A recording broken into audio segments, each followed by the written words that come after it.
Welcome to the Lotco Business Podcast, a show all about helping you as a retailer, brand, or creative understand the actual business side of running your business. I offer straightforward, practical advice about the nitty-gritty of making money from your creative passion. We will be covering bite-sized business and marketing lessons, as well as interviews with experts and trailblazers in the fashion, homewares, and design industries. My name is Melissa Robbins. I'm a business coach, colour-loving, non-coffee drinking Melburnian. Let's get into it. Hello and welcome to today's episode. My name is Melissa Robbins. I am so excited to bring you some new episodes in here today. If you feel like you're marketing 24/7 but you're still hearing crickets in your store or on your online store, this episode is your wake-up call.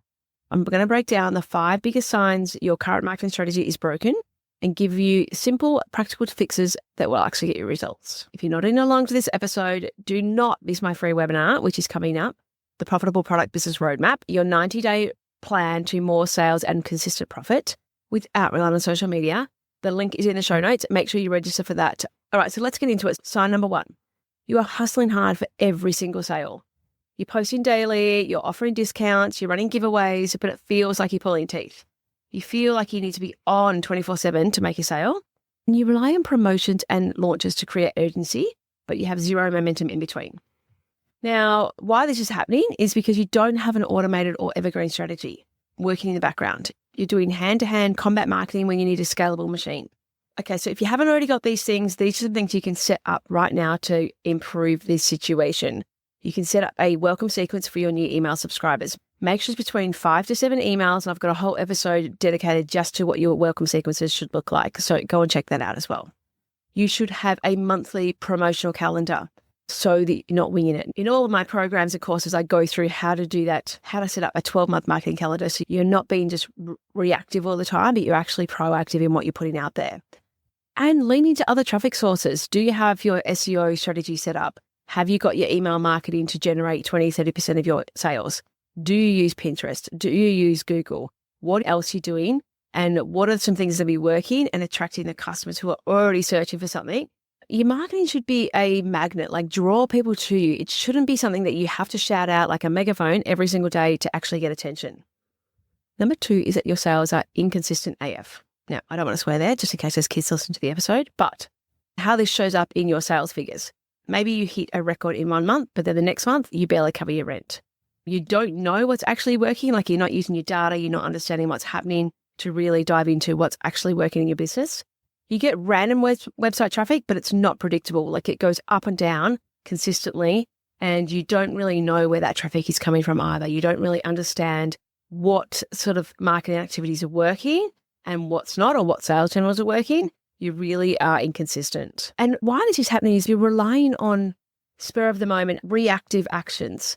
You're not being proactive about your planning. You're not being proactive about that you have consistent activities going on in your business over a time period. So it's not just we're really flat right now, let's do a sale. Or we need to bring out a new colorway because things aren't working. So you clearly don't have a plan in place. So what you need to do instead, number 1, we need to look at the data. Where are people actually coming from? What products are converting best? Understand what your best sellers are. Understand what's having the most impact in your business. What are people searching for? What do your Google Analytics tell you that people are hitting your page for? What reasons are they coming? What reasons are they finding you? What are your best traffic sources? Really understanding those as well. And if it is just one of them, like Instagram, then how can you diversify so it's not all your eggs aren't in that one basket as well? Stop starting from scratch, repurpose content, use content again and again. A video that you created 3 months ago, if you've got that same product, can be reused again. If you've got something that is gone on Instagram, you can use that on your Pinterest. How can you use your product description to then rework some Google ads that you might have going on as well? Implement some marketing rhythms. So have a plan and have a strategy, have some email campaigns, not just one-off emails going out. Have some content pillars that you're working towards that you tap into to share about your business. If you can't repeat it, you can't scale it. We need things in our business that we can repeat because otherwise it is way too hard to scale.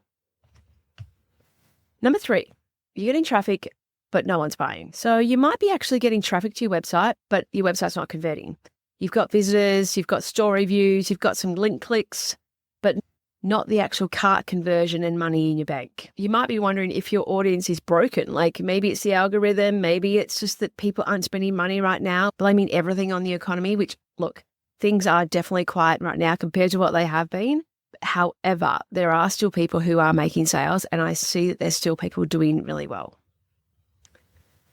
So why is it happening? Why is your website and your messaging and your offers not actually doing the job? And what the heck can we do about it? All right, so first of all, we need to look at your website. If you're getting the actual traffic to your website and looking at your analytics on your website, making sure that you can see that you have traffic coming there, really look at and again, review that data. What are your analytics of your add to cart look like? There's a difference between when you get traffic to your website, are they actually adding to the cart in the first place? So ideally that number would be between 8 and 11%. If you can get 8% of the people who are actually visiting your website to add to cart, that's a starting point. If no one's adding to cart in the first place, then you're never going to get that conversion rate up either. But you need to start there. What's your add to cart rate? What is the rate of checkout? How many people are dropping off from the add to cart to then get to checkout? How many people are actually converting? And that's what ends up with your end conversion rate, which generally would be between 1 to 3% for a e-com store. Depending on what your product is, depends on what that number looks like. For physical retail stores, and you've got an online store too, that number can often be lower because people are looking at your site before they come into store. So it's not always a true reflection compared to people who are e-commerce only or have a really strong e-commerce online presence as well. So knowing your numbers, knowing what your add to cart rate is, like where is the problem? If they're not adding to cart in the first place, maybe the point of conflict is in your homepage. Maybe if they're actually getting to the product page, what do your product descriptions look like? Are they benefit-based and boring as hell? Like that's often the case when I see lots of people. Do you have call to actions on your website? How visible are your buttons and clear? Anyone who's seen me speak at trade shows or on one of my webinars has probably seen my contrast checkout, which I go on about over and over again because it's one of my favorite features. Always make sure that you have high contrast in all your graphics. Do you have social proof on your website? Do you have your reviews? Do you make your offer feel urgent? Like, why should they buy today? Do you have any of those FOMO or scarcity tactics on your website as well? So don't blame the audience. If you're getting traffic to your website, blame your website for not actually converting them in the first place. Go through and actually practice shopping on your own website and see what barriers you come up with. I was sitting with my friend the other day and we're looking at her new website, which is amazing. It's beautiful. But we went on there because we're at a pop-up store trying to figure out how to find the marble and how to find the glass. And we realized that there was no actual easy navigation towards those two things. So what can you do? Go and shop on your own website and figure out like what is a barrier? What's happening when people go there? Is there something that makes it hard for them to get what they want and find what they want? All right. Sign number 4, you don't have repeat customers. If your customer return rate is low, and when I say low, it's under 20%, then you are constantly having to find new customers. If every day, every month you're having to find new customers, and depending on what your customer acquisition cost is, right now, I dare say it'd probably be quite high. Depends on how you're actually finding your customers. If you're doing all the work to get your customers once and then they never buy from you again, you are wasting money. You really need to work on how you can get customers to come back to you again and again.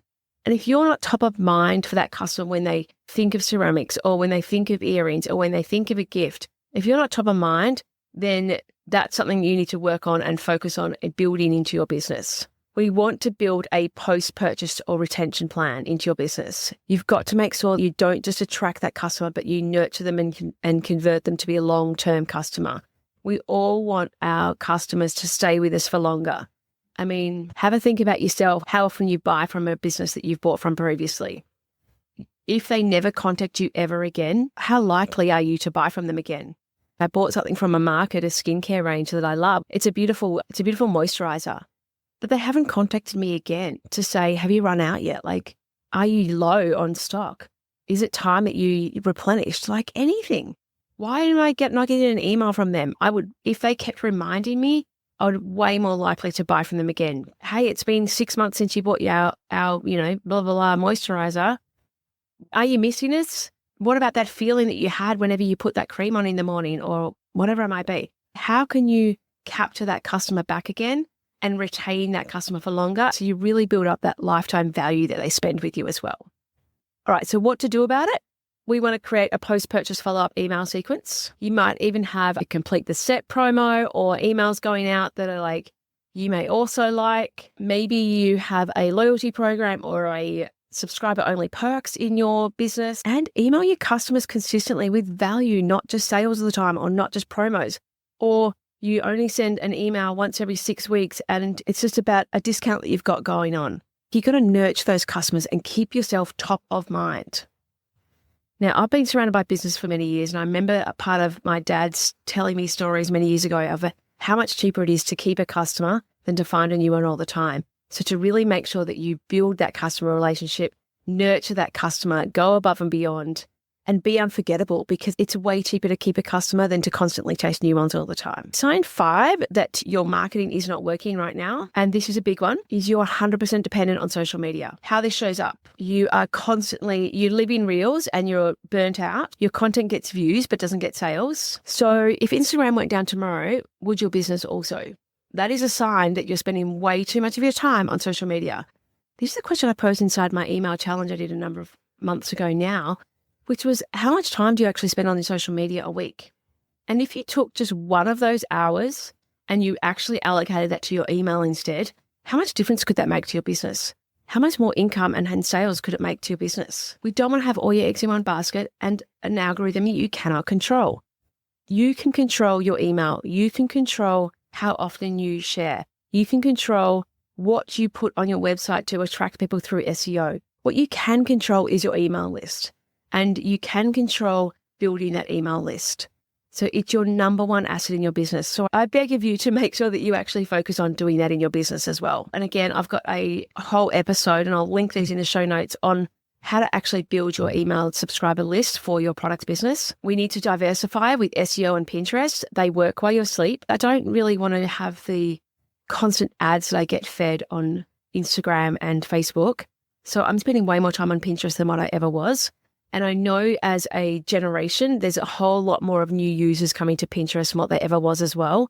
So it's definitely one of those things that I'm super passionate about. And if the only people seeing your content are the ones that are already following you, then that's not growth. That's a hamster wheel, like where you're constantly just chasing that quick sale and that quick dopamine hit too. Okay, so let's go over the 5 signs. Number 1, you have to constantly hustle for every single sale. Number 2, your sales are inconsistent. They fluctuate from month to month. They fluctuate highly from month to month. Number 3 is you've actually got visitors, but you don't get buyers. You're not converting. Number 4 is you don't have repeat customers. Your customer return rate is under 20%, and it's a real battle to get that up any higher. Number 5 is you rely too much on social media for your sales. So if you nodded along to any of these, then it may be time to rework your marketing strategy. And if you want a step-by-step plan on how to fix it, you can join my free webinar that I've got coming up, which is your 90-day plan to more sales and consistent profit for your product business without relying on social media or showing up at markets. Please don't spend all your time on markets either. I love markets. Markets are amazing. I think they're so good for your business, but I don't think that you should spend all your energy and time getting ready for the next market, making for the next market, and then you spend no time on working on your business. So to join my free training, just go to the show notes below. The link is in the show notes. Make sure you register for that.